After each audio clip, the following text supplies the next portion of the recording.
Some new people today? No? Oh, you just changed the role, right? Ah, good, good. How are you? 안녕하세요. Ni hao. VI榎T. Really nice to see you sometimes. Yeah. Because you are the addicted. Yeah. Addicted to master, right? Yeah, always coming no matter when. Yeah. And the food okay today, huh? Yes. I give a message. I say, cook a little bit more variety. And today is a lot of variety. But you enjoy? Yes. I say you don't come that often. Yeah. Make a little bit more choice. In case you don't like that, you can have that, you know. Treat you like a king, you know. The king, they have a lot of food. Yeah. But you are better than the king. Nobody ate before you. The king have to have somebody to taste it, in case it's poison. Yeah. Actually, that's not logical that the king want to kill somebody just for himself. In case it's poisonous, then that person die, yeah? But actually, I think this is just a kind of prevention, huh? Because if people already know that there's somebody tasting before the king, so they wouldn't put poison in it. So that is just helpful in that way. This one today matching my clothes. Okay. Actually, when the food is good, even though you're not hungry, you know, not that hungry, you still can eat. But if the food is not good, even you're hungry, it doesn't help you to enjoy. But you enjoy the food, yeah? Yes. No kimchi, but okay? 非常好。Yeah, 今天我觉得好。今天连我也可以吃早菜的，平常我吃不下，平常吃不下。I have to wait a long time until I eat a little bit. Yes. Normally they bring breakfast. They bring me one time a day at breakfast time. But I could never enjoy so early in the morning, you know. But today it tastes good. I did not mean to go out and eat. I just go out and bring my basket of food inside. And then I say, oh, something new. Try a little bit. Tastes good. Not too bad. Normally I don't eat so much in the morning. Yeah, maybe the congee is easier to swallow, but still don't taste good if they don't have something accompany. Not good accompaniment, then I just use some bean curd, tofu, or some pickle stuff. And hot, you know. Yeah. Sometimes when I cannot eat, then I use a Korean instant noodle. Hot. Very appetizing. If I cannot eat anything else, you know, just to calm the stomach, to dilute the sour acid inside, yeah, and then continue living. You still blending? Yeah? From time to time only? You cheat now? I introduce you as a blender. Okay. We tend to miss what we used to have since a child. It's difficult to quit, yeah. You do quit slowly, yeah. If you want to eat raw food but you cannot, then eat the raw first before your favorite. Then at least you have like 70–80% raw, and then the rest you enjoy. But after you fall, you know, with fruit and raw, then the other food don't taste as seductive. And then you already almost full, so you don't eat a lot of that cooked food anymore. Yeah, okay? Yeah. Up to you, whatever. You eat raw? Huh? They had a fruitarian section as well. The fruitarian? Any fruitarian raise hand? For how long? I tried before, but it didn't last. Didn't last long. Whatever, we still need to eat something. Buddha says so, somewhere in here. I caught it, but I forgot where it is. Maybe one day I find it. Yes. The Buddha said even Bhikkhu, you know, need to eat to stay alive. because we need to create a little bit affinity, yeah, in order to survive. But don't create just a big, troublesome affinity, that's all, okay? Just be simple, middle way. That was a very big lecture, wasn't it? Very philosophical and deep, profound, all the way down here. Okay, now we're talking about the Buddha.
Yesterday we was already on the 10th method of meditation. Today we continue 11. Sariputra, one of Buddha's 10 foremost disciples. Sariputra now arose from his seat, bowed at the Buddha's feet, and said to the Buddha, "From distant kalpas until the present, my mind and views have been pure." Wow, imagine. All of them remember kalpas past, not just like last few lifetime or Kinh Long's time, you know, but many, many eons past, you know, countless of years or times, yeah? Many worlds comes and goes, they still remember. In this way, I have undergone as many births as there are grains of sand in the Ganges. Again, incredible. As to the various transformations and changes of both the mundane and the transcendental, I am able to understand them at one glance and obtain non-obstruction. Oh. You see, they all been practicing long time. Sariputra continues. Once I met the Kassyapas on the road, and I walked along with the brothers. They spoke about causes and conditions, and I awakened to the boundlessness of my mind. I followed the Buddha and left the home life. My seeing awareness became bright and perfect. I obtained fearlessness and became an arhat. As one of the Buddha's elder disciples, I am born from the Buddha's mouth, transformationally born from the Dharma. It's just a way of speaking, okay? Meaning the Buddha preached the Dharma, yeah, and then because he listened to all that, he became awakened. Yeah. But what a way of expressing things, huh? The Buddha's mouth is not for you to jump out from there. I don't think it's very respectful. I mean, but probably at that time it is respectful. Meaning all pure and all from the Dharma, from the teaching. That's all, okay? But the way they explain things, sometimes I'm not really pleased or not quite understand. Like that, describe the Buddha.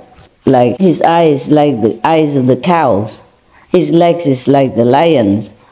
And his from something else. You know, all the animals attribute that describe the Buddha's, you know, like very significant attributes of his physical greatness. But when you put them all together, you don't know what kind of animals is that even. I read it too long already and I didn't like it, so I don't want to remember. Because they say the Buddha leg looked like a deer and his mouth like a lion. Or I mean, whatever the animals you can think of, they put the parts and piece together to describe the Buddha. I know it is just symbolic, okay? Like to tell people that he's so strong, magnificent, like a lion, like an elephant, and this and that and others, you know. But all the animals, piece and part, you know, like spare parts, put them together. How can you imagine the Buddha look like what? Yeah, and I did not like it. So I was saying long time ago when I was first out talking to the Taiwanese audience in my lecture, I say, whoever described the Buddha like that, they must be Buddha's enemy. Make him look bad. Yeah, because before we didn't have camera and painting, and not everybody has a talent to paint the Buddha, to bring it back to their hometown, to show it to people. Just like you came from all over the world nowadays. Not all of you can paint me. If we didn't have camera or video camera, you would not be able to paint my picture. Not all of you have the talent. Oh, please don't, because if you don't have talent, please don't do it. Probably my nose go to my ears and my mouth go to my chest. Who knows what your talent bring? So it's similar in the old time. Somebody tried very hard to describe the Buddha's image to somebody who has no chance to come to see the world honor one physically, personally. So they try very hard and they exaggerate it, you know, the way the Indian people do. Yeah. They just love him too much. Yeah. So they just try to use the best, whatever, the most significant animals to describe him. But then when you put them all together, you cannot picture out what a Buddha looked like. This is like very weird animals, indeed. Yeah, maybe I find it and then I will tell you all the spare part that they make up of the Buddha. My goodness. And then it's even written down. Yeah, for the later generation to imagine.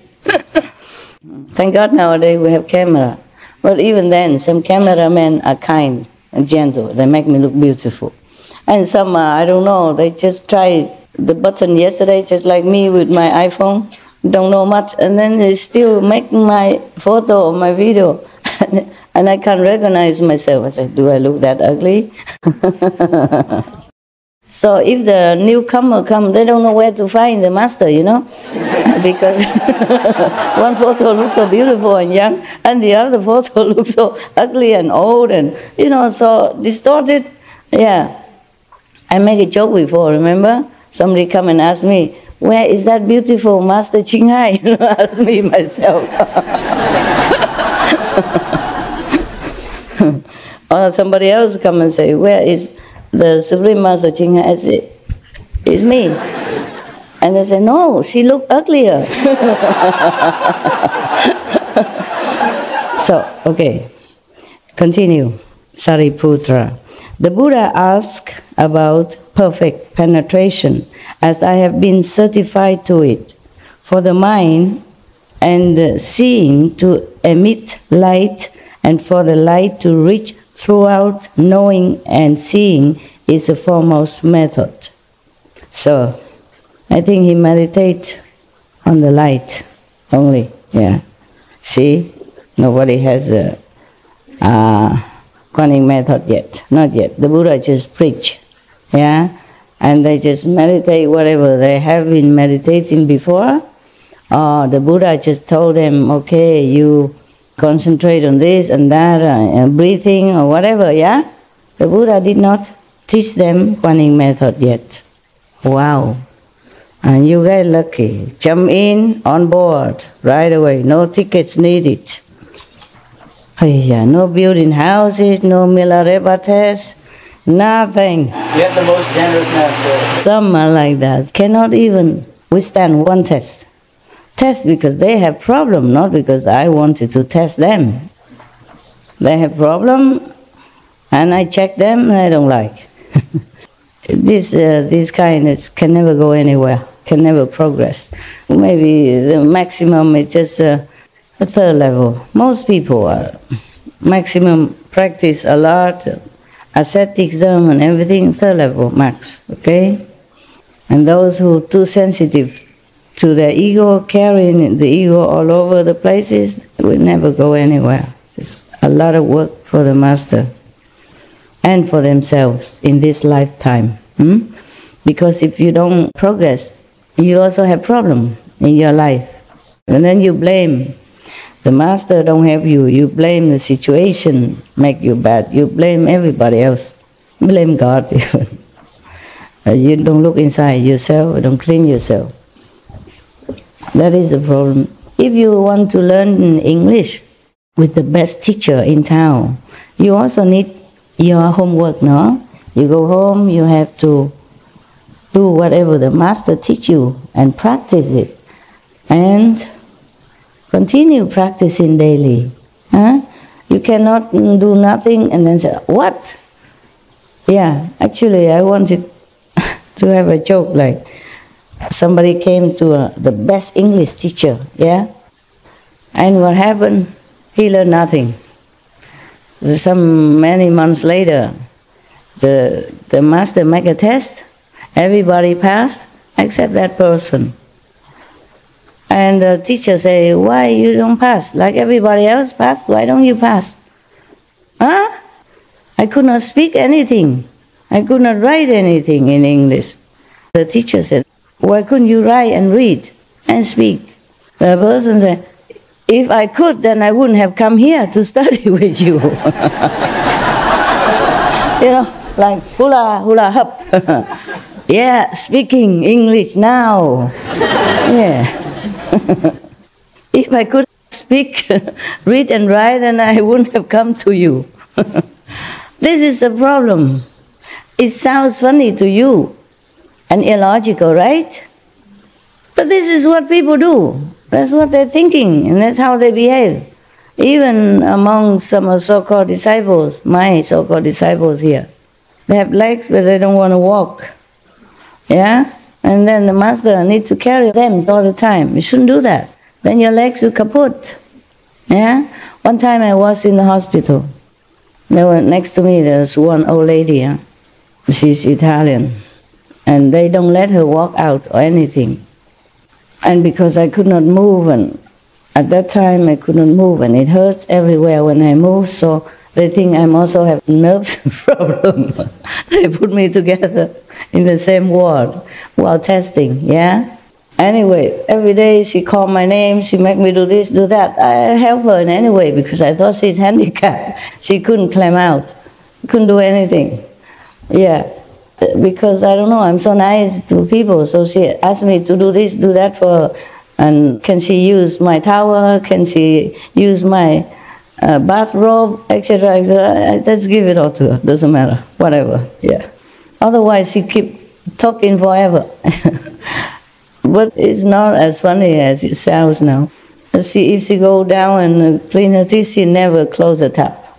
If she clean her teeth, for example, they help her to go down and then she clean teeth, and then they put her in a bed, you know, she never close the tap.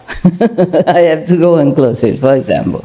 So I said to her, you must close the tap, you know, she speaks some French, and I speak half Italian. Half of the sentence.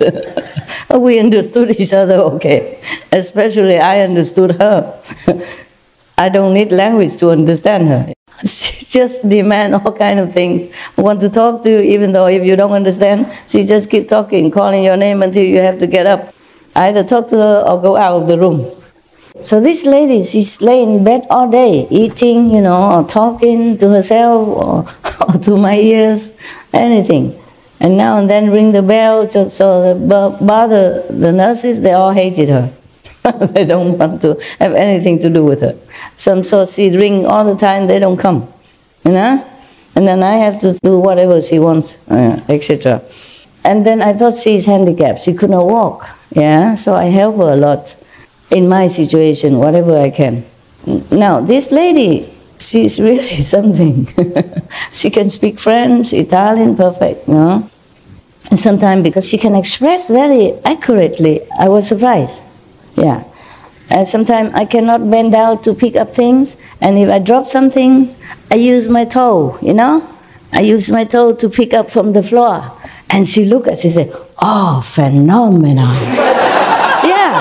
Imagine she can express like that. I don't know what's wrong. I had no idea in this. So I keep helping her, and then she has a lot of friends and family coming all the time. And they just standing, towering over her and talk, and then leave. And one day, her son come in. Her son was a doctor even, So he speaks French very well. I was thinking, I should talk to him, one day. Maybe he worked far away, so he didn't come every day. Only that day he came. I said to him, you have many friends, relatives coming here to see your mother, but she's in this bed all the time. You better tell them to, every time they come, just help her on both sides of her arms and make her walk around the hospital. Otherwise, it's continue like this, her legs will lose the ability, the muscle to walk. So from then on, they do that. Oh, thank God, I was so happy whenever they come, because they take her out, and I don't have to listen to her radio all day long. But that's good for her also. I wasn't thinking of me, I was thinking of her, Because when I saw the nurses take her out of bed so that they can clean the bed and change the bed, I saw she can walk with him. So I told him that, and from then on they come in and not just blah blah blah, but take her out for a walk in the corridor and all that. She could walk even. She don't even need that. She just loved it. One day I tested her, she just run to me. If you give her some favorite stuff, she come to you. No big deal. So from then on, they keep doing that. Some people, they're not handicapped, just don't want to do things. You must do it, okay? It's your duty to yourselves and to your 5 generations, as well as to the world. Be a hero, okay? Be a hero. Rely on yourself and help others. Not just rely on master all the time. Like if you're a baby, then your mother feed you milk, and liquid food. But when you're growing up, you chew, you chew, okay? And you learn to walk, learn to talk, and then you can learn to be of use in the society. That's what we should do, okay? That's why we have to keep our dignity, do our job. Whatever job, we do it perfect as we can. And the spiritual practice, we do as best as we can. Don't make any excuse to slow down yourself and make trouble for yourself and for other people. You're grown up, no? Grown up. Even children, they practice well. Alright, so now that's what he thinks, After he concentrates on the talking of the Buddha of those long time, Kalpas ago, these 2 other monks outside on the street, then he see the light, maybe concentrating, see the light. So he think that knowing, meaning listening to the teaching, then he have knowledge about spiritual practice. And then seeing inside, you see, knowing and seeing is the foremost method. Knowing, because the Buddha teach him, or these Kalpas ago, he met a good spiritual friend teaching him, and intellectually he know things. He understand the spiritual practice. And then seeing, meaning maybe at that time these spiritual friends teach them to concentrate, to look inside, yeah? And the Buddha at that time also probably teach him how to meditate, see, okay? From the inside eye. So he said that's the best method. Learning the theory and looking inward, yeah, best. Now, we have the next one. Universal worthy Bodhisattva, that's his name, arose from his seat, bowed at the Buddha's feet, and said to the Buddha, I have been a Dharma prince, with as many thirst-come ones as there are sands in the Ganges. And still did not become Buddha yet? With so many Buddhas, learning so many. What's wrong? I want to know what's wrong.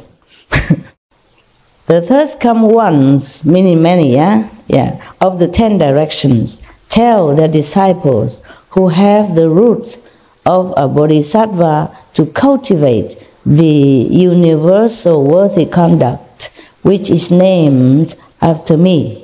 Wow, big shot. Huh?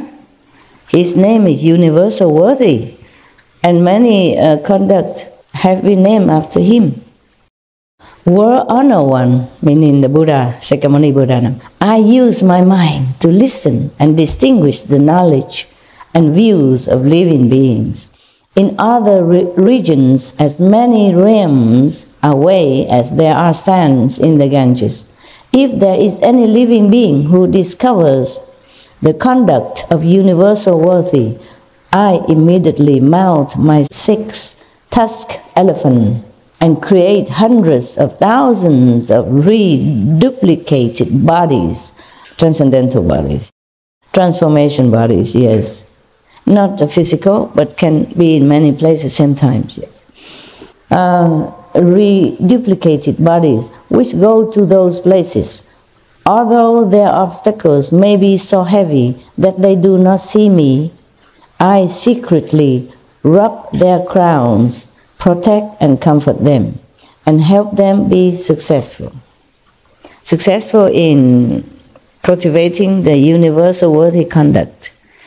There are two kinds of conducts. The reason why the Buddha named the other Buddhas, countless Buddhas have named many conducts and teach the conduct to their disciples in their time due to him. Teach this special, universal, worthy conduct. I have to tell you, otherwise you don't understand. Because this is my own experience, okay? There are conducts that is worthy to be humans, or to be sane and saints in this physical world, or in the shadow world, But there are conducts which is above this area. I mean, above the physical world, not the shadow world yet. Okay, so the universal, meaning for the universe to accept you as a worthy person, as a worthy saint, there are other conducts. You cannot just practice, okay, I don't steal, I don't kill, I don't tell lies, I don't have sexual misconduct, I don't take intoxicant, then you are a worthy person in the whole universe. No. There are other conducts which you cannot do it by physical means. You gain it through meditation practice. As you go higher, you gain more worthiness. There are worthy powers and many other powers which is not named or not practiced in this world.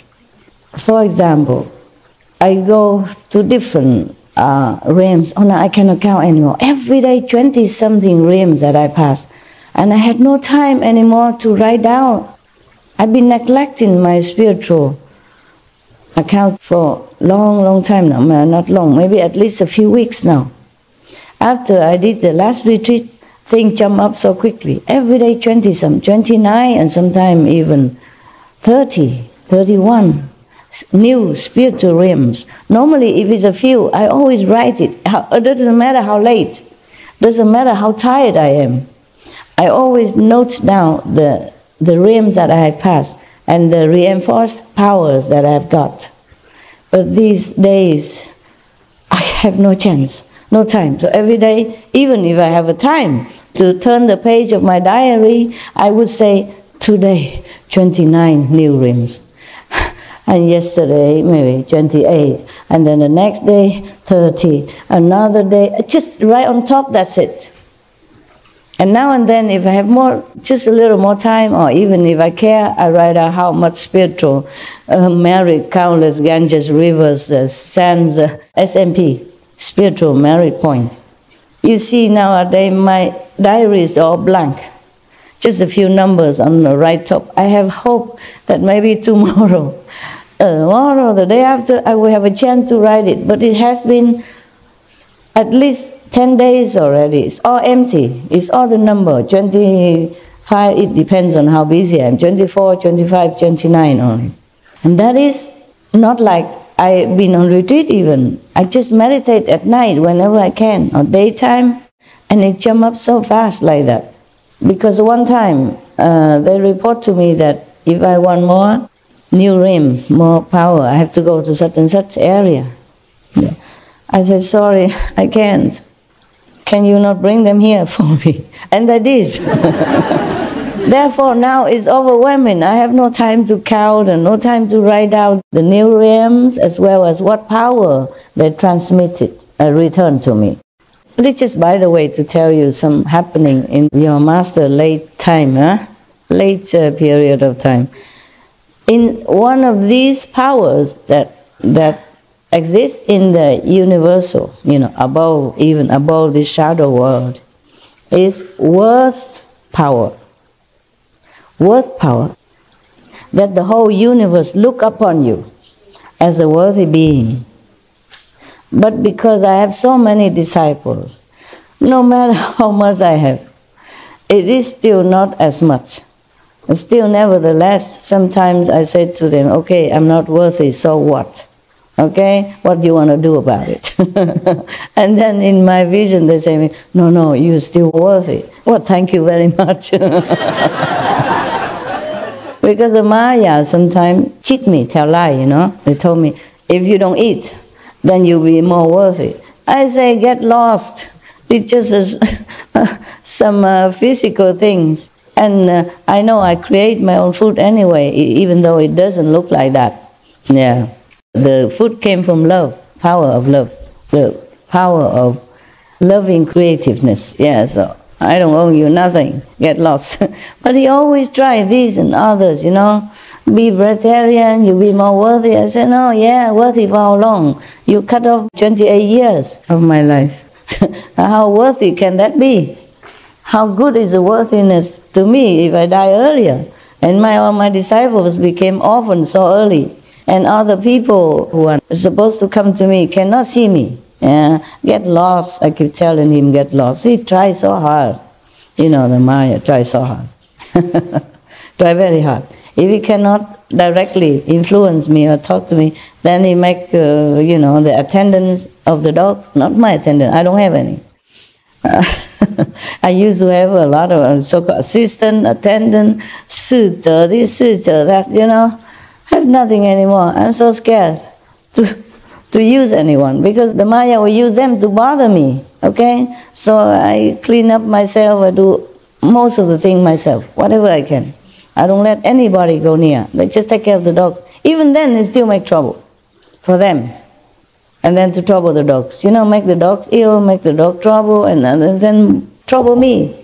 Or make the assistant haywire, and then trouble me too. Even I don't ask them to do anything for me already. Yeah, of course, wash the clothes, because some clothes are so delicate. I can't even wash them myself. You need special treatment, yeah? They just give me all the uniform, the working clothes. I have only 2 monks' clothes, look like this. Yeah, long one, only 2. Normally in my cave, only 2 of that for summer, okay? And then some of I already worn before in retreat, the warm clothes. So I save a couple of them, and these couple and some inside clothes to keep you warm, thermos clothes. That's it. That's all I have, and I hang them on a metal string. But because I have to work, you know, now they come in some other clothes, they're bringing in many clothes, and I have to have a plastic wardrobe, you know, traveling one. Yeah, I don't want the heavy wood and stuff like that. In case I don't need anymore, I can just take it out and throw it outside and they take it away. Everything in the cave now is all plastic, simple, easy. You know, plastic tent. And I cannot bear it, it's too many things. Originally, I have only one tent. And later they put another tent because the cave was leaking. I had to put things inside. Computer and stuff, sensitive stuff. But now they patch up the roof upstairs, so I say, please take the tent away. Too many tent, too many things. Just one thing you don't use, it feels clustered, yeah? I say, but Master, we can put it back the same place. They say, I don't need it, what for? Put it back. But I don't want to offend them, so I said, never mind, you fold it. If I need, you can do it right away. So why put it there or now, okay? And some of these plastic wardrobe, you know, you hang, you know, these precious modeling stuff inside. Because don't hang in there, sometimes it's too dusty, the wind blow. And now I even have plastic door, you know. Nowadays it's so convenient, I'm telling you. They just put a fan, you know, fix a frame, put the fans, the iron fans in between, and it becomes the door. And then it's too cold, I put them plastic sheet on it. The soft one, but thick, yeah, it's transparent, then it becomes like a door. There's no wind coming anymore. They used to with the wind like highway, you know, ooh, ooh, and it make noise even, ooh, ooh. Wow. Free music, yeah. Free of charge, yeah. But I did not feel all that cold at that time even. I just put a curtain on one side, then the wind is less. If it has another outlet, there were two big hole entrance, one the front, one the back. That's it, nothing else. And I just put some curtain on, you know. And then one side, the wind don't come out, then the other side is less. Then I was okay there, all winter. Until they recently make this so-called door, you know, for safety also, you know. The safety, nobody can climb inside, yes. And then we put some clear plastic on and then it's become door. Oh, I was thinking, what a luxury I had, because it's so quick. You understand? If you want to make a door, then you have to measure it correctly, yeah, and make the frame. In my cave, it's not possible because the curve in here and there is not like your house have a straight square, you know. They cannot make door anyway, you know, just put some fence. Yeah, and then the plastic on is wonderful, and some curtain, you know, for darkness or privacy. And it's very windproof in there. So it's very convenient, I'm telling you. Now I even have to cut one piece of the plastic down, flap it down to make a window. So that I have more air inside. Just plastic sheet, and it's so windproof already. And for me, I can make a window, magic. I use a knife, just cut this like that, and it's a window already. Because they put some mosquito net, the screen door. They put the screen on top. They tied it on the fence. Then you have it. You have everything. The door can also screen. You see, they have one side screen, one side. They tape it on, so fit. So I feel suffocated. You know, I use my knife to cut my instant window. Not just immediate enlightenment, but immediate window. Everything nowadays is instant, immediate. Instant noodle also. I feel our time is really very convenient and wonderful. Nah? Imagine the Buddha's time. He doesn't have even a tent. He sits under the Bodhi tree. Jesus sat in the desert. Nothing. Many people in the old time, they sit under the tree. Yes, some trees are so thick. Or they have a hollow in their trunk, you could sit there. I've seen some, you know, not in our area. Unfortunately, otherwise I would be very happy to use it. No need to bother anybody. So I was thinking, very, very happy yogi I am, you know. Everything so quick, instant and useful. I mean, it's just the same as a door. Because if you want to make a real door, I have to measure correctly, make a frame correctly. I have to stuff all these curving holes because of the cave, you know, they're not like here. They're not square and symmetrical, no. So the fence is as good as it gets already, fine. And then I even have mosquito net and instant window. Oh, I feel so happy, you know. I feel like very, very contented, you know, very lucky.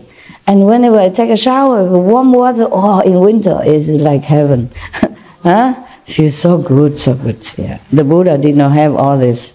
If you want to take a shower, I think somebody has to boil water for him at that time. Perhaps they didn't have master skills. No, not my skill. It's our modern time skill. It's not my skill. It's the electrician. He put a water tank, a heater. It's plugged in, brother. And the water just run out, you know, automatically, just like in your bathroom. I don't have a luxury bathroom, but I have running hot water. That is important, okay? Very important. And next to the cave even. Imagine I don't have to go out far. Inside the cave, is it warm enough? It's warm enough, of course, and nowadays you have heater, don't you know that? I can afford a couple, yeah? But in winter, I did not put any heater in there. During this winter, I did not put, except at night when I go into the tent, it's cold, you know, dewy and damp, and I put on, nowadays they even invented the fan with the heater together. You can have cool and with at the same time. And very small like this, I can put in my tent in the corner. And it even turn around. Yeah. But I cannot have that all night because it's too hot inside. Because the tent is small, so everything, you know, like built up inside. So I just have it for like, I time it, you know, 2 hours or something. Sometimes I have to even turn it off before that. It's too hot, too hot. You live in a tent, it's proof already. It's good, my tent, very good. I'm so happy with that tent. I told you we could give him Nobel Peace Prize for invention of the tent, whoever did that. In the first one who invented it. Even the one that you can turn it into the round shape, you know? Yeah, and then when you throw it in the air, it became your house already. You know, those instant tent, oh, what a lifetime, yeah. I didn't have all this convenience in other lifetimes, so that's why I appreciate it so much. You don't know how lucky you are. You take everything for granted. I lived a long time before. We didn't have this. Even when I was a king, for example, I don't have this convenience. I have to rely on eunuchs and concubines and all kind of people, and it's really give you a headache. You know, with their ego, their clumsiness, or their misunderstanding, all kind of thing. Don't think you have a lot of servants, you're happy. No. That's why many kings are bad mood, you know. Cannot be too happy. Have you ever seen any picture or any painting of the king laughing like we do here? Like me? No.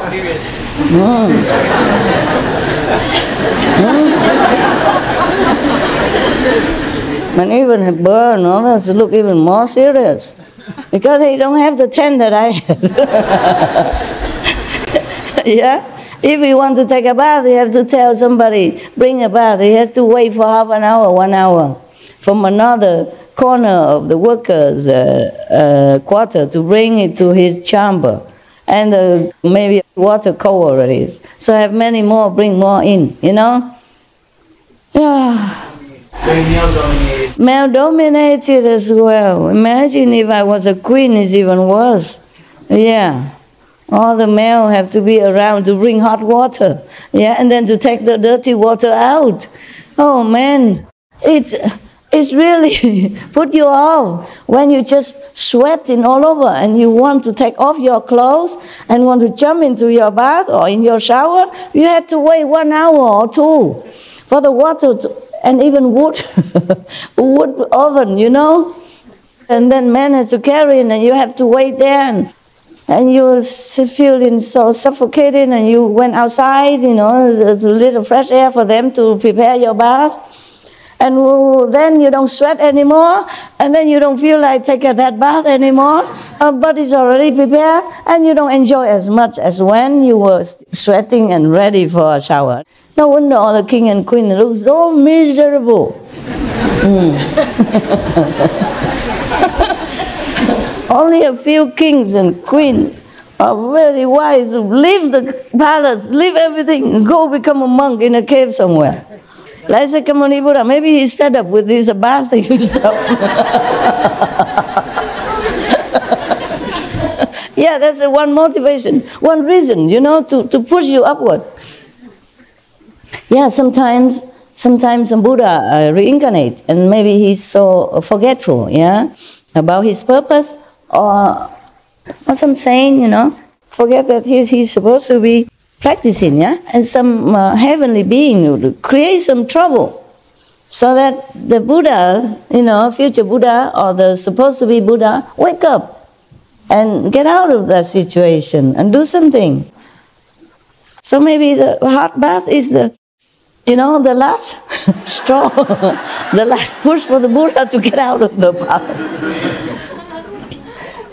Not to talk about 500 women quarreling day and night with each other for the precious possession, the one and only object of adoration and possession, the king. 500 people quarreling, vying with each other, jealousy with each other every day. And the atmosphere, how you bear it.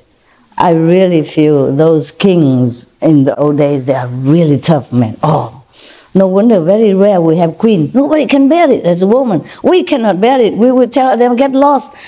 We would be yelling all day because we cannot bear it. But the men, the more stressed, the more terror, and then they get stronger and stronger. That's why they can become king long time. And most men are king. Most kings are men, I mean. Yeah, you also king. Most men are king. They behave like one.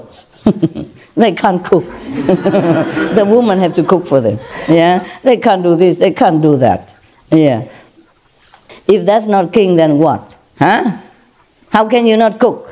Why not?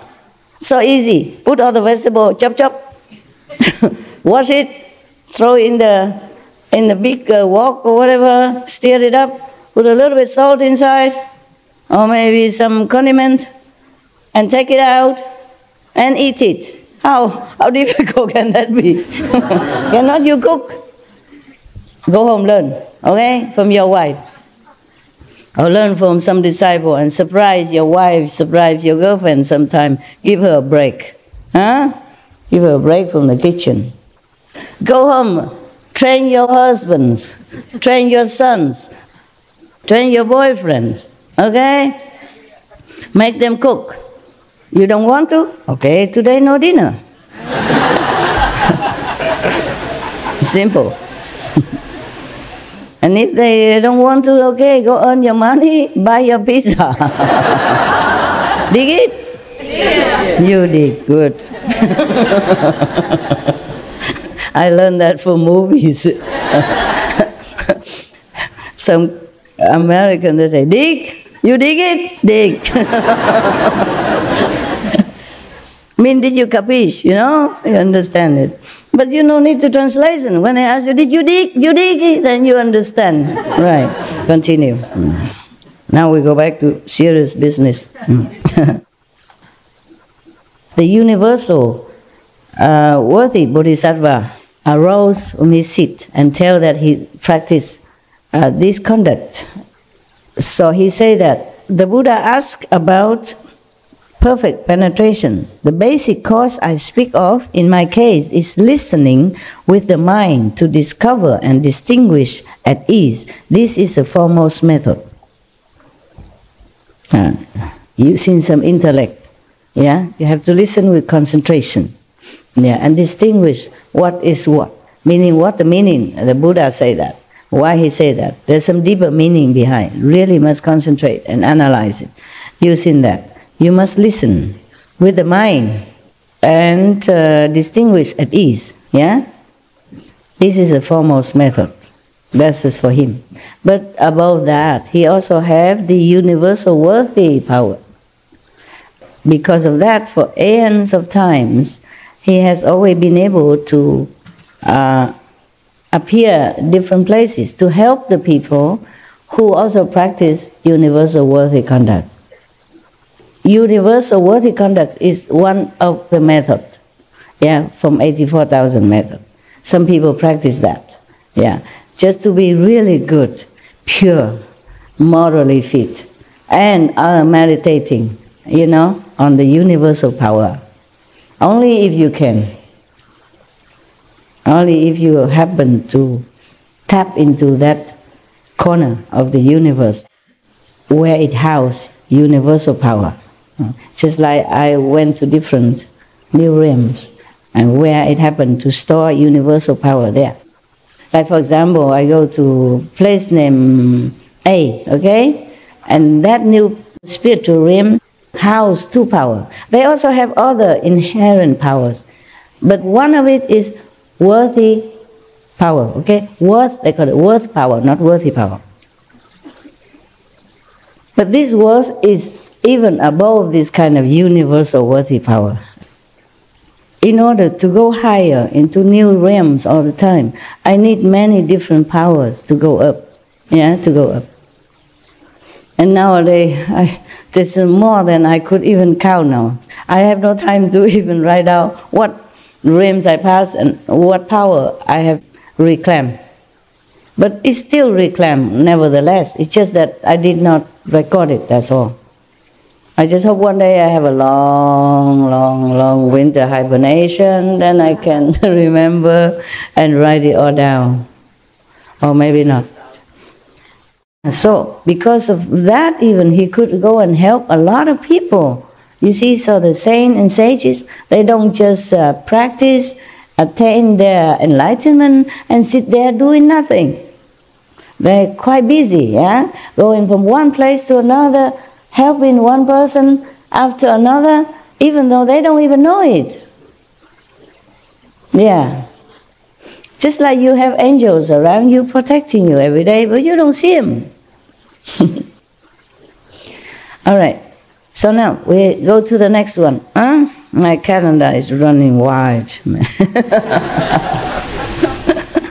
我的日历很长，好几年齐在一起。I say so many years together. Okay, now. Sudarananda is another monk. Arose from his seat, bowed at the Buddha's feet, and said to the Buddha, "When I first left home and followed the Buddha to enter the way," meaning for enlightenment, the way. They call it the way, the path, the Tao, is the same.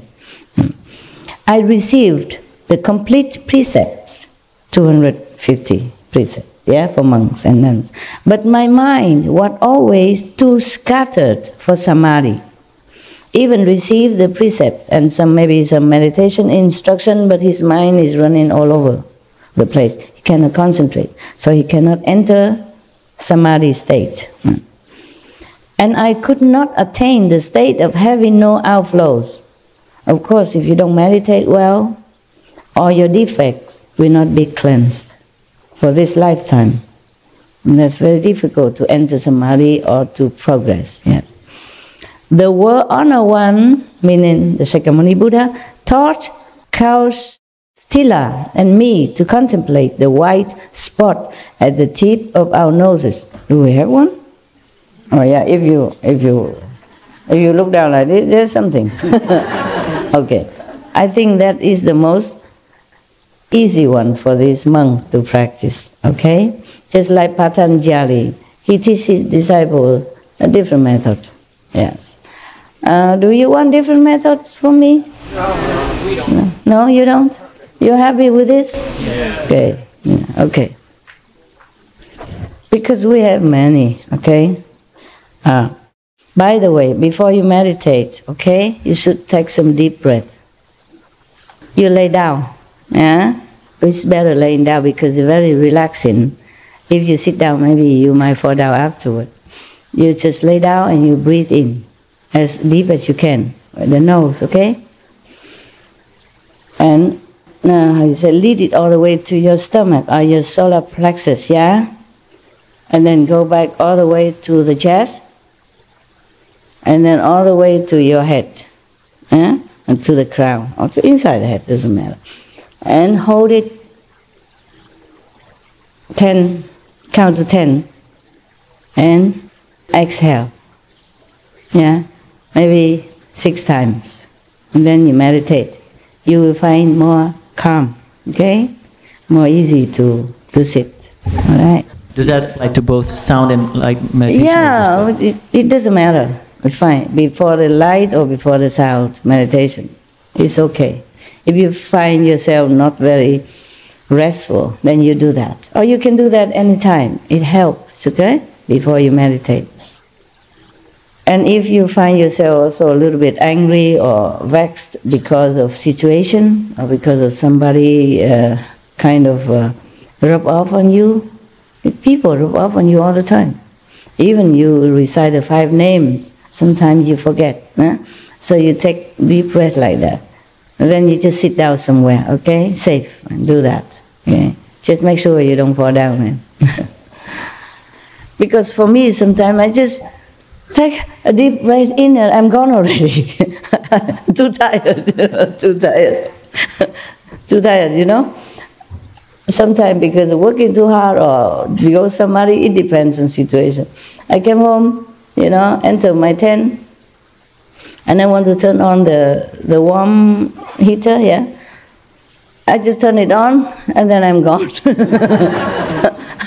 and then I'm still holding it. And only when it dropped, you know, boom, then I realized, why am I gone so quickly? So therefore, that's why most masters teach you to sit on the floor, huh? Because if you're standing up and meditate like that, you don't only drop the remote control, you drop your whole body, and you might be in trouble, yeah? And don't try to test your own spiritual stamina by sitting on the edge of the stone, you know, with a cliff underneath. Don't do that. Or if you want to go back home earlier, maybe you can.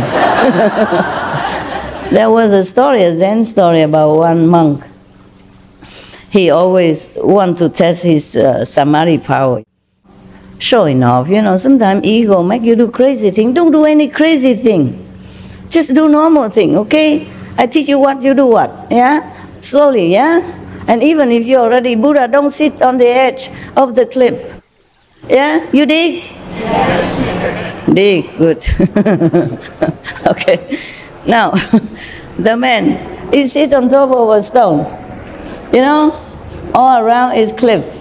Sometimes the stone, they stuck out in the air, you know? He sit right there. And then he falling. And the Hufa, you know, the Dharma God come and caught him, and he's safe. Oh, he not even thank the God. He say, how many practitioners in the world could be as excellent as I am? Yeah, because the Dharma God help him. He feel he's some big shot. You know, sit on there, making trouble for the Dharma God, don't even say sorry, don't even say thank you. How many excellent practitioners like me in this world? So the Dharma God answer, you know the answer, right? I told this joke before. He says, such a lousy like you, oh, plenty, plenty. A lousy one like you, plenty, plenty. Ay, ay, ay. Just don't do it, okay? Even you, if you have angel around you. All right, you laugh enough already? Good. Laughter is good for you. You see, we encompass also another yoga practice. Yeah, laughing yoga, no? Yeah, for that I should cash in some extra. I promise you, I teach you Kuan Yin method free of charge, but I didn't say the laughing method. What? Bonus. Yeah, bonus, I didn't say bonus. And breathing also? Oh, that's a third one. This woman doesn't know how to do business. I can only design clothes or jewelry, but I don't do business. It's them who fix the prices or who pay the taxes and who do all the accountant stuff. Yeah, if I do business, I probably lose all the time. Like to give, oh, you like it, but you don't have money? Here, take it. Yeah, I probably give more than I can even have time to design or the jewelry even have time to make. You understand? So I just stay out of my inexperienced trade, I just sit here, do what I can, Reading is easy, right? Making calendar is not too difficult. Explaining things, you don't understand anyway, so whatever I say, is okay. Yeah. You just like to look at me only, you told me. Whenever you look at me, you don't feel hungry, you don't feel cold, don't feel thirsty, you don't want to go home. So I just sit here and talk whatever, to make you happy. Because whatever I say, some of you, you're always happy, and laugh, and some even very much agree to it. Always, Yeah, whatever I say. Yeah. There's the Taiwanese and Vietnamese style, and some do the Indian style. This means yes, no? You know, right?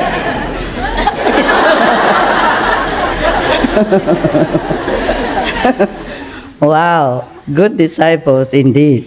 Always agree with the master. Yeah, not only laughing, clapping, but obviously nodding as well, to make it more emphasized. And even make some sound to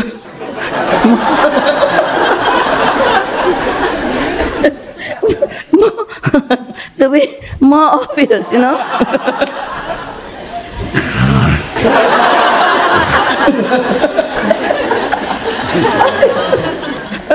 I'm telling you, if the Buddha is here, I think he will shake his head. I think he won nirvana quicker.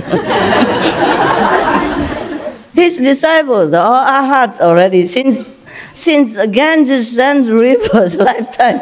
And my disciple, I don't know where you're from. Just know how to laugh, eat, agree, and make some approval sound.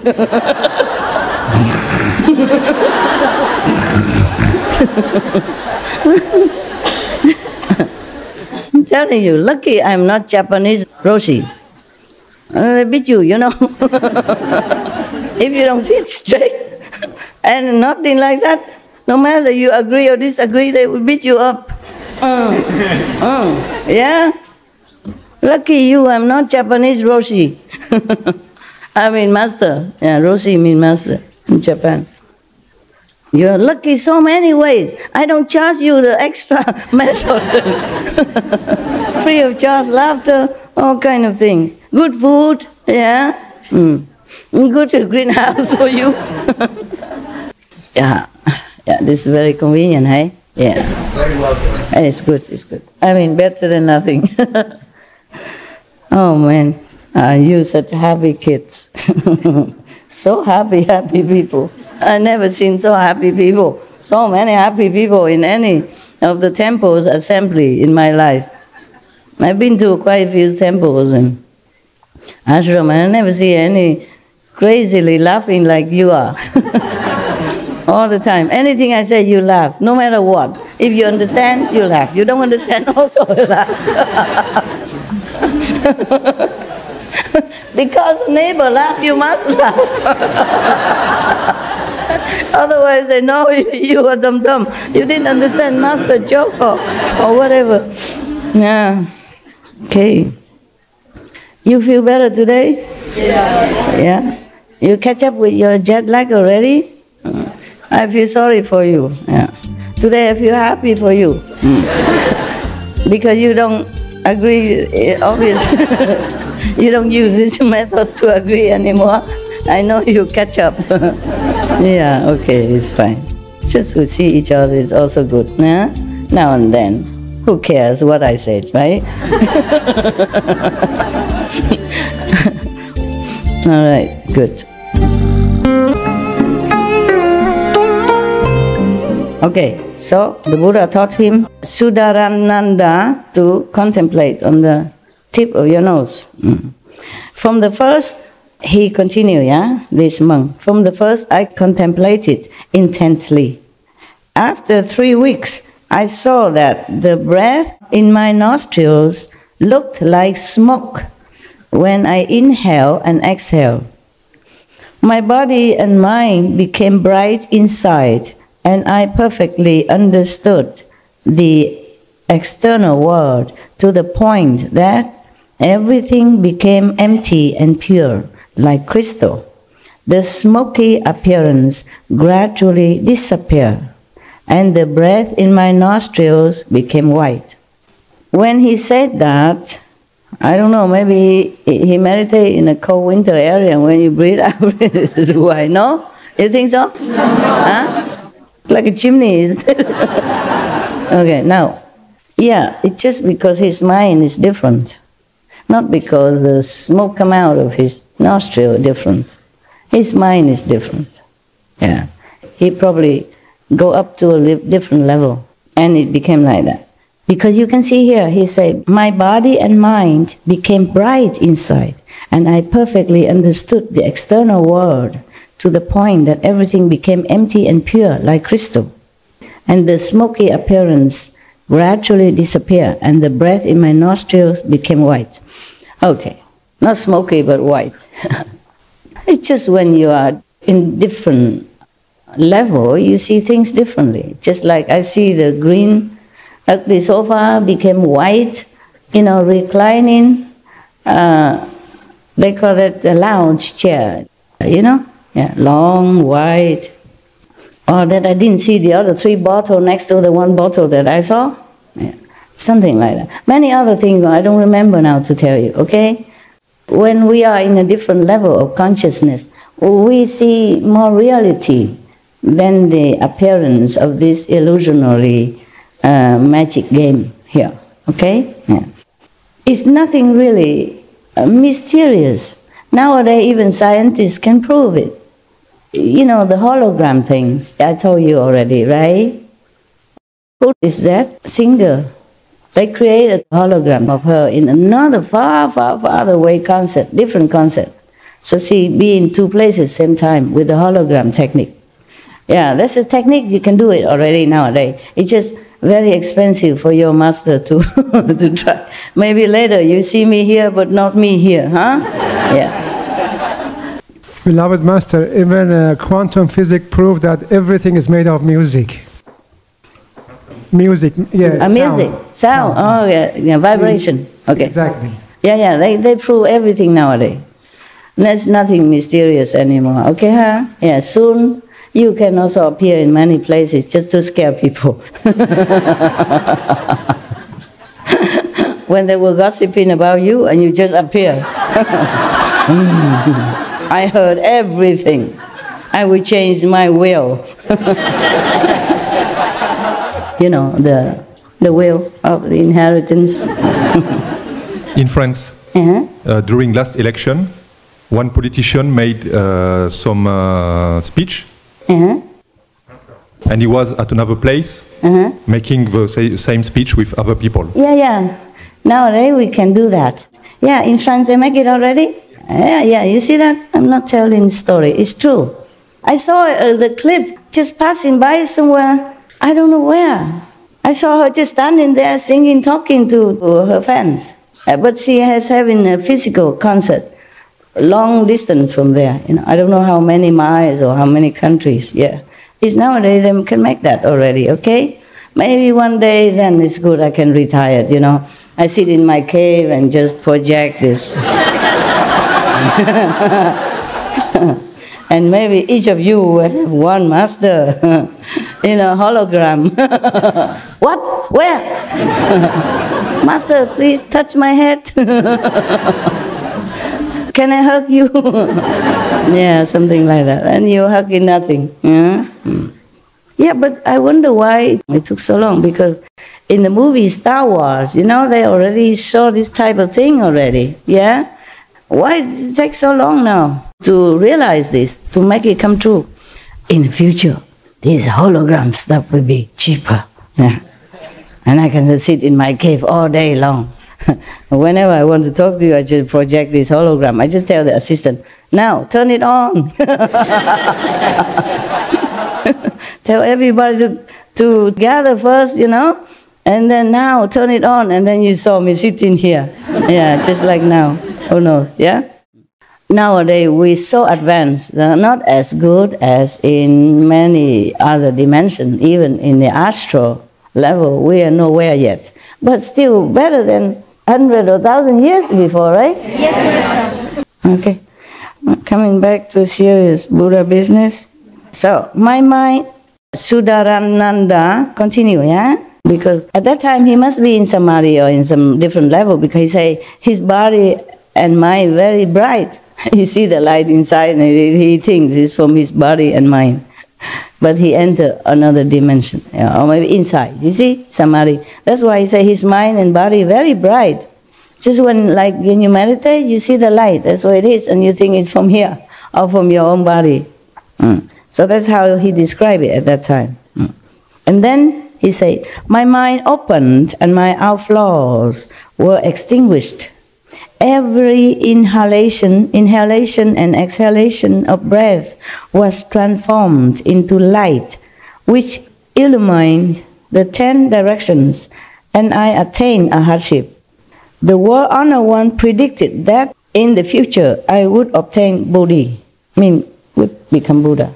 Oh, it doesn't need Buddha to say that. I can also say that. Everybody in the future will be a Buddha. The Buddha asked about perfect penetration. I did it by means of the disappearance of the breath, until eventually the breath emitted light, and the light completely extinguished my outflows. This is the foremost method. So that's what he thinks, yeah? That because he observed the breath, and the breath transformed itself into light, and that light purify him, etc., etc. Yeah, and then the Buddha even say that he will realize Buddhahood. So he's happy, and he thinks practicing on the breath is the very best method. The next one. Purnamatraya Yaniputa arose from his seat, bowed at the Buddha's feet, and said to the Buddha, for vast kalpas, again, I have possessed unobstructed eloquence. When I discuss suffering, this monk also knew his past numerous kalpas. I have possessed unobstructed eloquence. When I discuss suffering and emptiness, I penetrate deeply into the actual appearance, and in the same way, I give subtle, wonderful instruction to the assembly concerning the secret Dharma doors of as many thus come ones as there are sands in the Ganges. I have also obtained fearlessness. The World Honored One, Shakyamuni Buddha, knew that I had great eloquence, and so he made use of my voice in turning the wheel of the Dharma. He taught me how to disseminate it. I joined the Buddha to help him turn the wheel. I explained it. I accomplished a hardship through the lion's roar. The World Honored One certified me as being foremost in speaking Dharma. The Buddha asked about perfect penetration. I used the sound of Dharma to subdue demons and adversaries and melt away my outflows. This is the foremost method.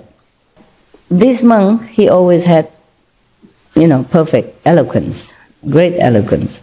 And in this lifetime, also the Buddha asked him maybe to help go out and make some lecture in the place of the Buddha, or maybe helping him while the Buddha was preaching, he also do some preaching. And he thinks, because of preaching the Dharma, that he has extinguished his outflows, his defects. So he thinks that is the method, because he used that sound of the preaching of the truth. When he preached the truth, he can subdue the demons and all that, and extinguish his own defects. So he thought that is the best method. Yeah? So that's his method, yeah? When you preach in the Dharma, and you enter Samadhi, you clean yourself, purify yourself. And so he thinks his eloquence, his preaching of the truth has helped him. Next one. When you preach a Master Dharma outside, you have any of this kind of experience? See in the past? Ganges send cow baths? No? Yes? No? No. Okay. It's good that you're honest. This period of our life, of our time, it's very difficult for people to attain such attainments. But these arhat, they have been countless of aeons already, been saints. So they came back to help the Buddha in some way. Either to help him to preach the Dharma instead of him all the time, just like some Kuan Yin messenger go out, or you do it, or some other help him, like being his attendant. Yeah. Other help him in giving the precepts to the new monks. Other helps him in maybe, cleaning the ashram. Because if you are not pure, you should not go there even just to clean the ashram. Nowadays, I don't know, just whoever can clean, just clean. But not clean my personal space, just a street or something around. And even then, I let them in only once a month. I don't want people come in and out every day. I'd rather have the dry leaves there on the street. They're harmless, okay? They don't emit any bad energy or whatever, or disturbance, or they don't want me to go out and touch their head or bless them or whatever, yeah. So cleanliness has many forms, It's not like you bath and then you shower, you shampoo and then you perfume and then you're clean, not necessary.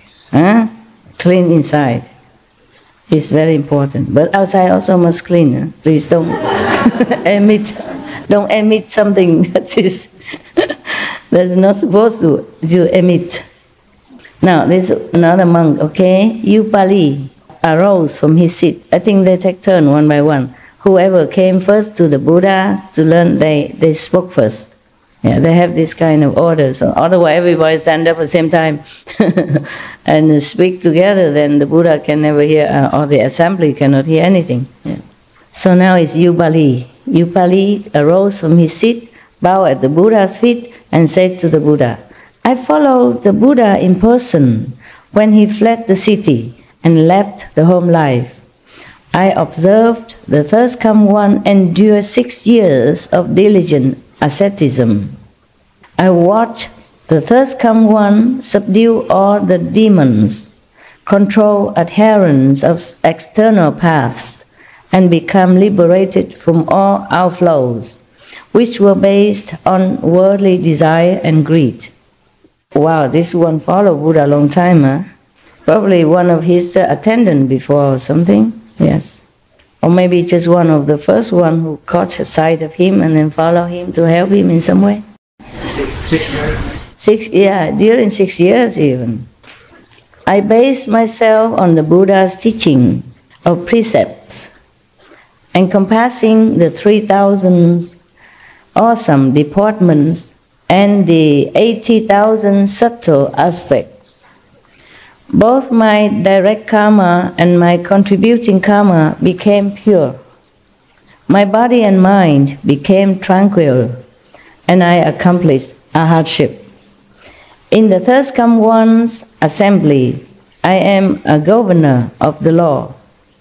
The Buddha himself certified my mind's upholding the precepts and my genuine cultivation of them. I am considered a leader of the assembly. The Buddha asked about perfect penetration. I disciplined the body until the body attained ease and comfort. Then I disciplined the mind until the mind attained penetrating clarity.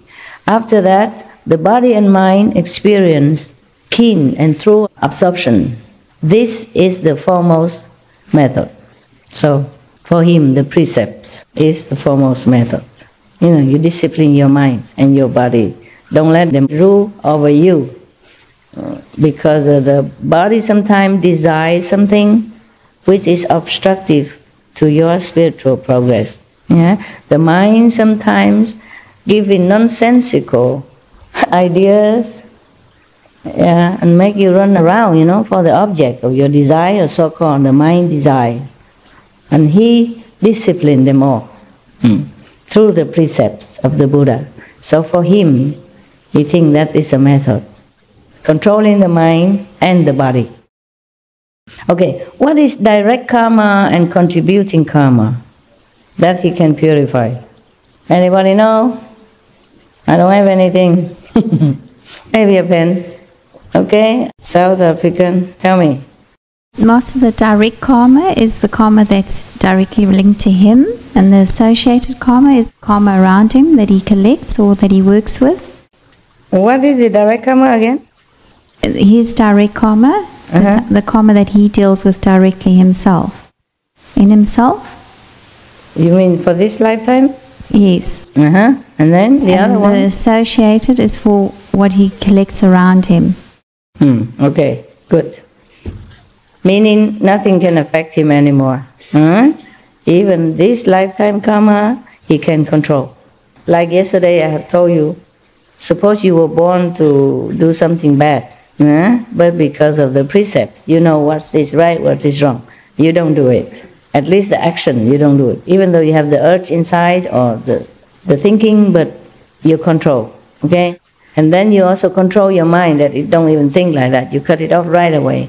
When something not correct arises in your mind, you cut it off. You don't follow it. You control it. And then, of course, you control the body also. And the contributing karma is people affecting you around you. Correct? Yeah, here's I have a pen. To sign your real estate deal. Is business better now? Yes, Master. Yeah, good. Yes. Okay. I'm happy for you. How about the last boyfriend? Does he last? No, there's no boyfriend, Master, and I'm happy so now. So he didn't last either? No. Okay. I reckon. I thought so. I thought he won't last either. Even though you told me that he was the best, he could help you a lot of things, but I think he won't last. Okay. Well, I'm glad I last. At least one person lasts in your life. Master, you're my true love. You are my true love. Oh, wow. You are the true love for all of us. How touchy-feely. Yeah. Thank you. Okay. Now, the contributing karma. This is a karma that people, collective karma. And people around you that make trouble for you. Okay? Of course, you can do that if you don't teach anybody. If you're alone, practicing all for yourself and maybe indirectly, automatically, by the way, influence your 5, 6, 7 generation. But if you are a master, any karma is allowed to be near you, to cling on you, to rub off on you. No matter if you're Buddha or not. See, that's why the Buddha, because of his disciple, he has no food for 3 months. He has to eat horse food. And Jesus has to be nailed on the cross because of karma of disciples. And endless other masters, you name them, they all have them. Okay? But for the disciples, it's no problem, no big deal. You don't have anything. You may be affected, it can be affected for just temporarily, but hardly anything too serious. That's a job. You want a job? No. Wise. You see, this man, he is probably, later on, the world call him precept number 1, just like Ananda is memory number 1, and Manjushri is wisdom number one, for example, like that. And Maudalagayana is magical number one, etc. Yeah? This one, precept withholding number one. That's why he became like a precept transmitter in this group. Whoever knew a karma, he probably transmit the precepts. Because he's the law holder in this assembly. Yeah. So that's what he thinks, yeah? Precepts. Yeah, and controlling your mind, your body. Don't let it ruin you. Don't let it rule over you is a method. Right. Now, Maudalagayana arose from his seat, bowed at the feet of the Buddha, and said to the Buddha, once when I was out on the road begging for food, I met the three Kashyapa brothers. Three of them. One name is Uruviva, another one named Gaya, the other one named Nadi, who proclaimed for me the thirst come one's profound principle of causes and conditions. I immediately brought forth resolve and obtained the great understanding. Just to hear the cause and effect, he determined to obtain a great understanding, meaning he resolved he must get enlightenment. Yeah, he resolved at that time. Because sometime maybe he became a monk under the Buddha, but he has not completely determined in his mind to get enlightenment. You know, just too comfortable. Every day sit at the Buddha's feet, listening to him talking and explaining things, and the Buddha pamper, you know, spoiling all these monks like his own children. Yeah, it's too comfortable. You know something and you feel something and you're determined to get it. It's another thing. So he know, okay, everybody should get enlightenment just like all of you do. Yes, Master, we want enlightenment, but I don't know how much you want. So only that day when he went out begging, and suddenly he listened to these three brothers, same in the house, same Buddha's monk, talking about cause and effect. Karmas, yeah. And suddenly at that time, maybe he feels scared.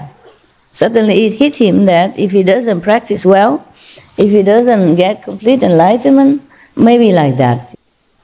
Every day he took things for granted. Yeah, I have a Buddha. Buddha will save me. Just don't even think like that. Just too comfortable. Just sit there. Doing not much. You know, maybe don't meditate very well the way you do. You meditate better, right? Huh? How did he learn so fast after he went outside and started? It just happened, okay? Just like sometimes, suddenly, you listen to me for years, on the computer, yeah, or internet. Master, yeah, the Buddha, enlightenment nature. We all have to be disciplined, must get enlightenment. You listen and then, oh yeah, okay. But you don't get it. And suddenly, one day you hear one of my sentence, and then, it hit you. It brings you something that you never know before. Or maybe one of your brother and sister, they just talk together about something, and at that moment, somehow it drives home something, okay? It just happened, yeah. We need a lot of cause and conditions to arrive at where we want to arrive, okay? So it's just like some monks before, he listened to this and then he listened to that, or suddenly he saw this and then he awakened. Not because of the bathtub, not because of the bathhouse, not because of the water. It's just the condition ripened, yeah, and then it happened. Just like your mother keep giving you milk, and then suddenly one day, that's it, you don't need more milk. And I have practicing to ride bicycle when I was young. It keep falling, hurting my knees. But one day I just can. I thought I could not. I keep falling, and the bicycle run away from you, They control you, not you control the bicycle. It doesn't go straight, it goes to anywhere. You know that when you first try the bicycle. Just one day I just can, just like that. See? Yeah. Time, Yeah. Just time, just the right time, yes. And probably these three brothers talk to each other about the bad consequences of bad action, yeah? Like you could go to hell forever or suffering forever. Just like one of the sutra, Maudalagayana, one day he also had to take one of his disciples to go to see hell, see all kind of suffering, to wake him up. See that? Now these three brothers was talking probably about something very terrible that happened in hell. Maybe because they themselves saw it.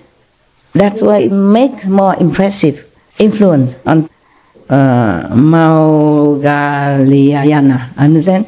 The Buddha say, okay, if you don't practice, you eat meat, you drink wine, you go to hell. Everybody knows that already, yeah? It didn't hit him until that day. Personal experience from these three brothers tell me, oh, you know, my God, yesterday I went to hell. Not went to hell maybe, but hell was open for me to see the scene that people suffer in there, or the beings suffer in it. It's incredible, incredible. It's unbearable. And then it hit him that it's true, it really has hell. And people, beings truly suffering in there. A turning point in his life, yeah, hit him. So he became determined to pursue Buddhahood, at least enlightenment. Otherwise he don't want to go to hell like that, yeah. The third come one accepted me, and the kasaya was on my body, and my hair fell out by itself. After that, he came to the Buddha to want to become a monk then. Maybe he was just a lay person before. And just come and go, you know, don't care. What for, become a monk? You know, a monk eat one meal a day, how can I bear it? I stay at home, I still have this and that, I eat good food and still can get enlightenment. You see? The Buddha did not say that all of us have to be monks in order to have enlightenment and to reach Buddhi, so why bother, you know? Only then it hit him and he ran to the Buddha, became monk. And the kasaya means the big robe, the most outer robe of the monk. It's like a blanket. Before, you just wrap on your shoulder. Nowadays they make a button or something here so that it don't fall off. It's just a blanket that mostly Hindu monks still using it. You know, they have a blanket, they carry it on their shoulder, so it's convenient, you know. And then monks, they have it. They carry it everywhere. They can spread it on the floor to sleep. They can cover themselves, or they can cover when they take a bath in the Ganges, so they don't be too indecently exposed, or change the clothes, something like that. Finally, until this day, in some country it becomes like a must-have, but it doesn't have that practical function anymore. Because in India at that time you have only one inner garment, maybe another cloth or inner garment, and then outside you have this. And you cover yourself from the shoulder on down all the way to your feet when you walk. It's for distance. And also when it's too hot you cover shorter, you know, for men it's easy. The Hindu monk, they have that, okay? They have only maybe a short or a long cloth underneath, and they have a kasha. Some have more, maybe a t-shirt on top, saffron color or pink color, yeah. Or maybe not, just that this wrap around, and they use it for many things, yeah, to even filter their water. They use a corner of it, pour water into their gurk or something, or their bowl to filter. In the old time they do that, because they don't have other means. Especially if you are wandering monk, how can you carry all kind of filter bottle, filter machine with you, nah? Or here you have all filter water, clean, yeah? Yeah, very good. So that's called a kasya, yeah? And nowadays they make it more official, and in the old time the kasya will wear out sometimes, and the monks of course will mend it with their little part of cloth. And the more patches, you know, meaning the older, more senior in the monkhood, yeah? And nowadays they all sew it all up for you already. many pieces on your kasya.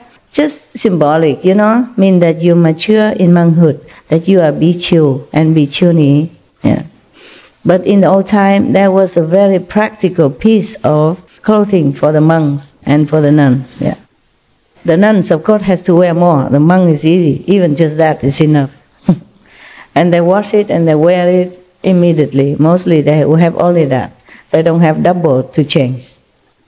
I had almost like that when I was in Rishikesh, except it's white. I had 2 pair.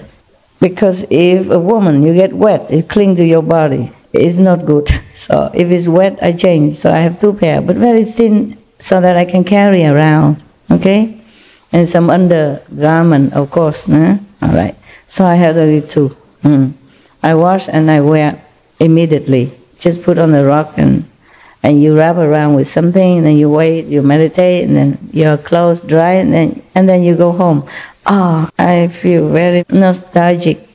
As long as I'm along the Ganges River, I do this thing. Yeah, I can't remember so many places I went. Yeah, that kind of life is my life. That really is my life. I was so happy. I did not even think that I'm happy or not happy. You just feel, empty of everything. You just fine. You just live your life. That's the life that I want. And I always love that kind of life. That's the happiest time of my life. That reminds of the poem On a Riverbank. Yeah, I also said On the Riverbank. And that's where the poem came from, the song came from. Also another one I made for the Buddha birthday, also on the Ganges River. Yeah. These poems are real, real scenery. Yeah. Oh, I really love to have that kind of life. You have no idea. You have no idea. You have no idea how I love that kind of life. The other day I was talking to a sister from India, and we were saying if we could organize a retreat back in Rishikesh or something. You mean me? Are you? Probably we could have worked. All of you? Yeah. I don't know if they have such a big place for you in Rishikesh. It's kind of mountainous, yeah, and some ashram are very small. There's a lot of temples. Temple, but you not for all this. Small temples, yes. Yeah. And they let you stay 3 days only. Every resting place in between or temple, 3 days you can stay. Because others can come, otherwise you keep staying there and you become owner of the temple and no other pilgrim has no place, you see? So the rule, 3 days, yes, maximum. That's very hospitable already, yeah? But I love this kind of life. I don't remember any time, even during my marriage, good marriage, would I have been so happy as that time in Rishikesh. Rishikesh is a more deep impressed because I stayed there long and alone in little mud hut, and truly lived the life that I wanted to, even though I don't have a lot of money. Every day I can afford to make my own chapati, a few, and then a cucumber or peanut butter. That's it. If I eat an extra samosa, the next day I have to to skip lunch. Yeah, it's cheap, but I didn't have a lot of money at that time. It had to last. I didn't know how long I stay. Now I think about it, that's the happiest time ever, of my life. Happiest time. And if I could do it again now, I would be ever so happy again. I imagine that. That is for sure. I know what I want. But we don't always have what we want in life, Life takes us different path. We just accept it. That brings me to another topic. The brother asked me, just one more tent, and this one is bigger for you, Master, more comfortable, bigger, large. I said, no, I have one already, and I'm happy in it. Why have another? He said, just one more in case. I said, no, one more is too many already, because now I already have a lot of things. When I first came to the cave, I'm happy. I have only a few pair of clothes hanging on the string at the window, I don't even have where to hang. I tie the knot between one door and one window to make it like a triangle, empty spot, so I can hang a few pair of clothes. Yeah, and I intended to live like that.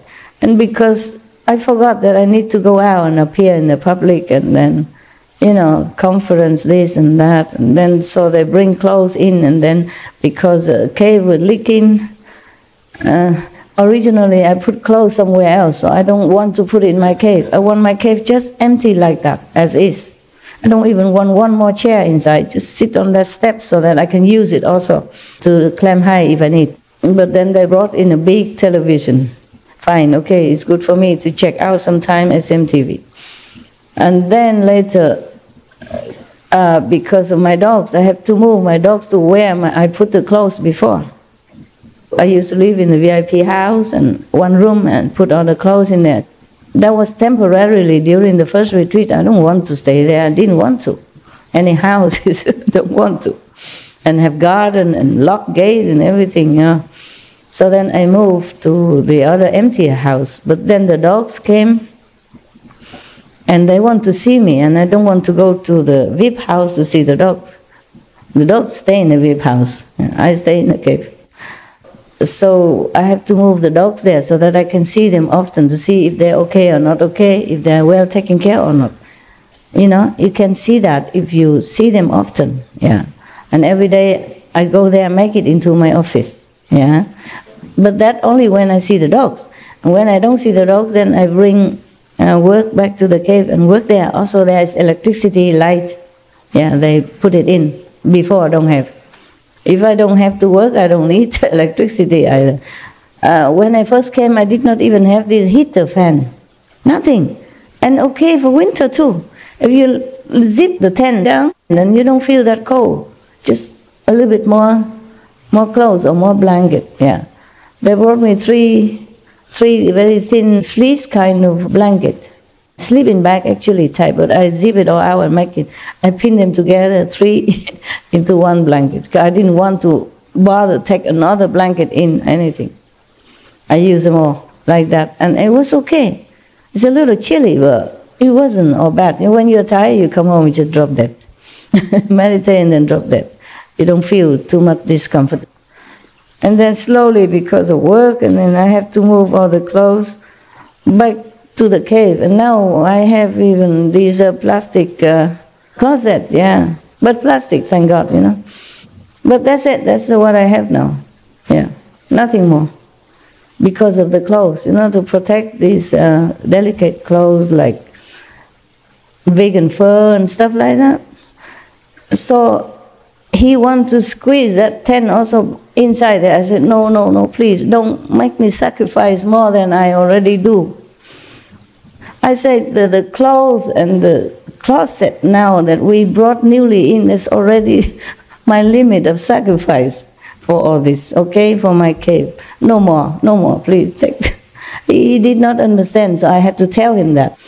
These clothes and closet already a sacrifice for me. So if you put another tent here now, it's a bigger sacrifice. Don't force it. I don't want it.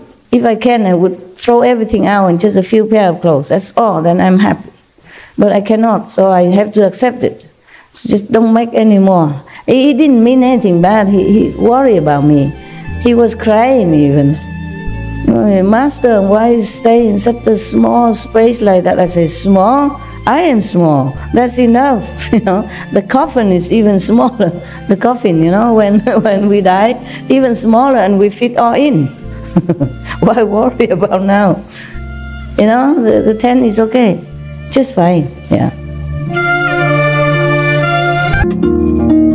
Because the bigger tent, you don't have this kind of throw it in the air and then it become a tent, you know? Only smaller one, and you can do that. And I like that. Because I don't know how to string this structure like you do. You're more expert. You do that all the time. I cannot. I string one and the other one loose. You know, those Mongolian tent with the sticks and you string them together. I could never do it. It takes me a whole day and I fix one, the other one come out. They call it a 10-minute assembly kind of tent, but it takes forever. Yeah, they have a stick like this, you know, many sticks, and then you string them together. I don't know, I saw some of your brother and sister do it, and I learned, I can, but I stick one in, the other one came down, and forever, so I forget it. I like those that, you know, you just throw it in the air, and it spring up, you know, 30-second tent, so that's why it's smaller. Bigger tent, you have to string this thing, yeah, and then it keep losing all the time. Or maybe I kick it and then it get loose. I did it all right, but then I'm clumsy. I turn around and then another one loose, and then I fix it, and I probably fell down something, and so many other, they all crumble and loose together. I said, oh, forget it. I don't want ever this tent again. We use that tent for outdoor meditation as well. Others string out. Oh, that's the best. 30 seconds. That's the best, that's the best. Just string it out. No work, you know. I like things that are simple and no work. Yeah, I like things that are simple. I don't even like furniture in my house. So that's as far as I can bear already, you know. These cupboards for hanging clothes. Another 10, oh my God. And this big 10 even, with this stringing stuff. I was sure I have fun with it for many days. Even if I succeed, it probably take me 3 days. I probably have to tape it. Like you string it and then you use a sellotape to tape it to make sure it don't come out. I probably have to resort to that. So I say, oh, no, please, take it out. It take up space, you know. It feels so clustered, yeah? Don't feel comfortable. And a cave even. And it's a very bright orange yellow tint. Oh. Not that I could even overlook it, you know. And the cave, it looked big, but it's big column and all that inside. They used to put statues of Bodhidharma and the 6th patriarch of Chinese Zen Buddhism. So they took away because they belong to the old owner. So there are these kind of platform still there. I use them for putting my tent on. They're too small, my tent sticking out 4 directions. But it's big enough for me. That's why your brother was crying, thinking too small. I'm not small, I'm very small. I'm pocket size, traveling size. All right, so he became a monk, yeah? Shave hair, have a kasha. I roam in the 10 directions, having no impeding obstructions. I discovered my spiritual penetrations, which are esteemed as unsurpassed, and I accomplished arhatship. So he has become arhat. But even then, can you imagine? Even then, he cannot forget to use his magical power, which eventually led him to miserable death. Yeah? He continued, not only the honor one, but the thirst come ones of the 10 directions praise my spiritual powers as perfectly clear and pure, masterful and fearless. The Buddha asked about perfect penetration by means of a spiral-like attention to the profound. The light of my mind was revealed, just as muddy water clears. Eventually it became pure and dazzling. This is the foremost method. So that's his meditation method. Now, next monk. Any question about that? Anything I forgot to tell you? You see, he saw the light inside already. If you see the light, that means you already contact with the Buddha nature, no? That means you're enlightened already.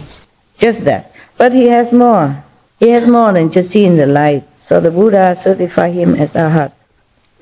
If you don't see the light, that means you're not anywhere yet. Except when you're in the 4th level and maybe it's dark over there for a while until you fumble around and see your own light, then you'll be okay.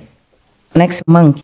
Achusma came before the Buddha, put his palms together, bowed at the Buddha's feet, and said to the Buddha, I can still remember how many kalpas ago. Oh God, aren't we envious, nah? Always there, remember all the kalpas, numerous. I was filled with excessive greed and desire. There was a Buddha in the world at that time named King of Emptiness. He said that people with too much desire turn into a raging mass of fire. He taught me to contemplate the coolness and warmth throughout my entire body. It's another method. So when he meditated on this method that the Buddha told him, a spiritual light coalesced inside and transformed my thoughts of excessive lust into the fire of wisdom. After that, when any of the Buddhas summoned me, they use the name Firehead because he has succeeded in transforming his desire, his lust into light. Therefore, maybe his head always emits light. They call him Firehead. There was many kalpas, passed. From the strength of the fire light of Samadhi, I accomplished a hardship. I made a great vow that when each of the Buddhas accomplishes the way, I will be a powerful knight and in person subdue the demons' hatred. Maybe that's why he's born at the time of the Buddha now, in order to protect the Buddha and his disciples. Maybe you don't need to protect the Buddha, but protect the disciples that following the Buddha who are not yet powerful enough to subdue the demon. The demons always hang around the Buddha. Yeah, they do like that. They also like to listen to Dharma, but some of them are so fierce. And if your level is not high enough, they might scare you or harm you. They rub off something. And not to talk about the demons and the Maya always hang around the Buddha to cause trouble. Cause trouble for his disciples and indirectly trouble the Buddha. Yeah, they do that all the time.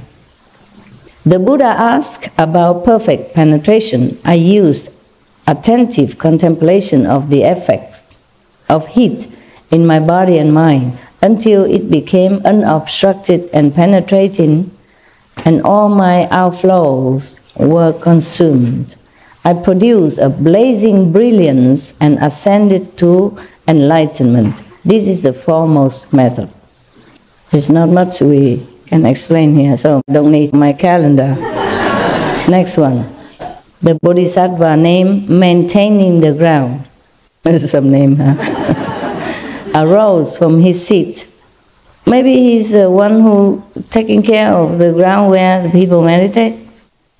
Bowed at the Buddha's feet and said to the Buddha, I remember when universal light, thus come one, appeared. Another Buddha, long time ago. In the world, in the past, I was a bhikkhu who continually worked on making level the major roads. No wonder that he's an engineer, soil engineer, making roads. Ferry landings and the dangerous spots in the ground where the disrepair might hinder or harm carriages or horses. I did everything from building bridges to hauling sand. No wonder his name is maintaining the ground. Just like goldsmith, blacksmith, woodsmith, carpenter, yeah? Okay. Buddha doesn't have any carpenter, bodhisattva here. I didn't see yet. But he has a soil engineer for sure here, yeah?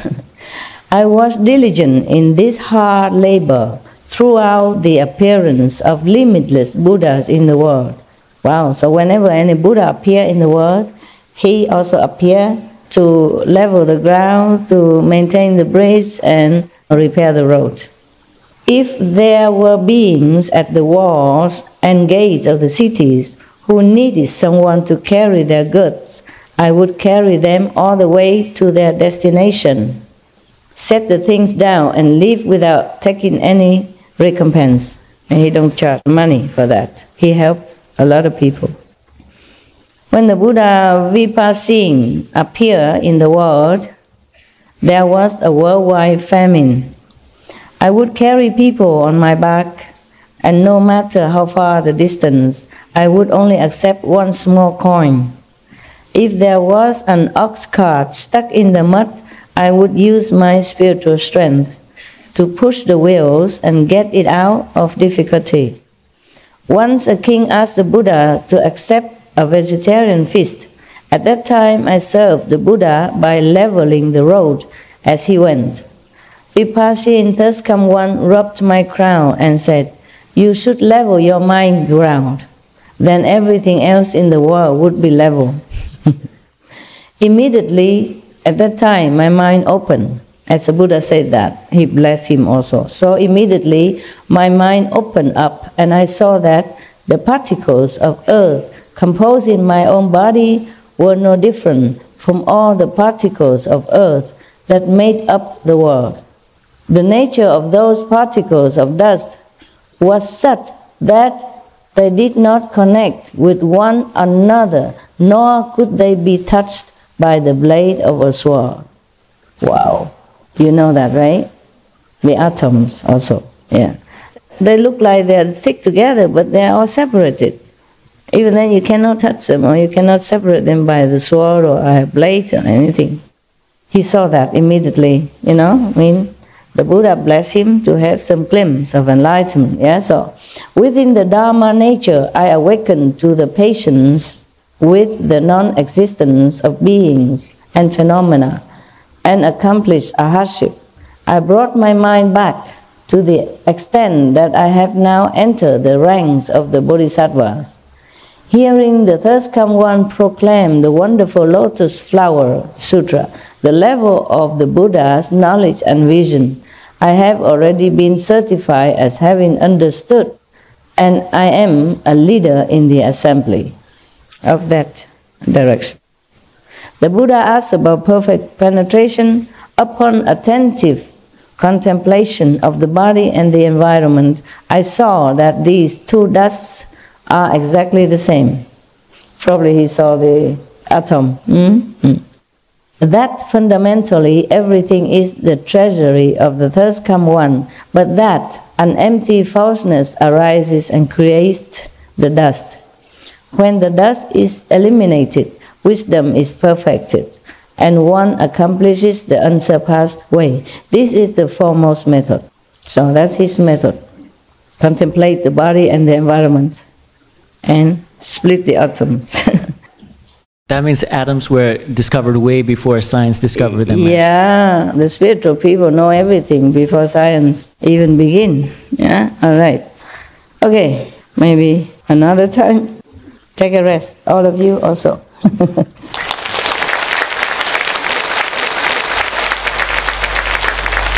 Thank you, Buddhas. I can't believe I speak hours non-stop. I could not. Yeah, truly, because I don't know how, really. I normally don't like to speak at all. That's why I avoid to see people whenever I can, yeah? Thank you very much. I don't know what happened. I don't know if it's love or is it your desire or... We are so blessed, Master. Thank you so much. Because I tell you why. The other day, remember we have a mantra for the practitioner after the Buddha died.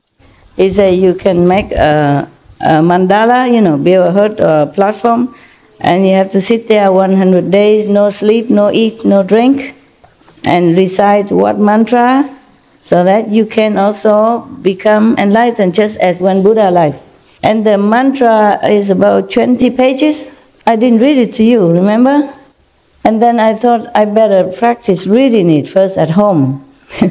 It's translated. I don't know if it's really 100% effective, even if you do it nowadays with this mantra. If you did not encounter Kuan Yin method and you want to do it according to Buddha instruction, I'm not sure if you can even sit 100 minutes, not to say 100 days, and then without eat, without drink, without sleep, and recite that mantra. Yeah, but nevertheless, I thought maybe one day I will read it to you to complete that. It's supposed to have also some benefit, okay? But then, so I try to read it at home first, so that when I read to you, it's smooth and not obstructed. I read only half. I feel very, very tired already. And the next day, I read another half. I feel tired. One day, I try again to read. I try to read several times so that I become more used to it. Because a mantra is not like English, you know, words are not having anything to connect with your intellect or your logic. I try to read. I read just maybe one time, that's it. I feel so tired already. I read loud, understand? Just reading even, don't even have to think. Yeah. So tired. 师父，我可以讲一下吗？说。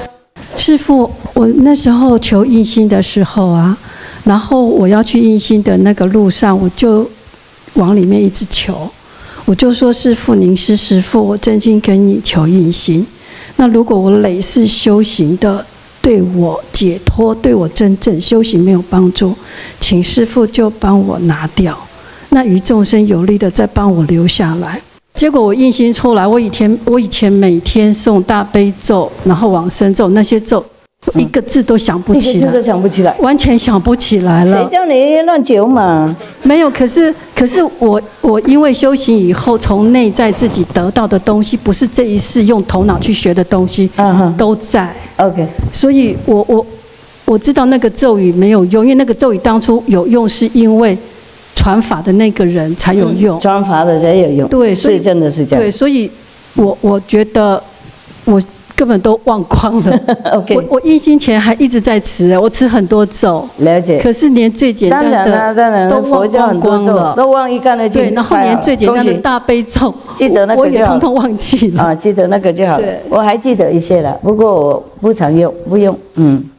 像那个喂那个恶鬼的时候，要念什么咒给他多喂出来的啊，都是弄遍识咒啊，给他而已啦，别的都我记得也不用。好，谢谢，懂了。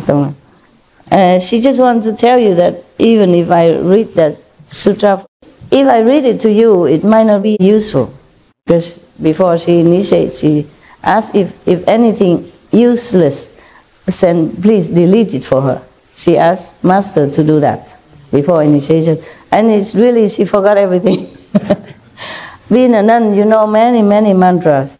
You have to, you have to know many mantras, but she forgot everything after initiation. Truly, all deleted, like computer. Dustbin. Okay, I see you maybe later, huh? Maybe.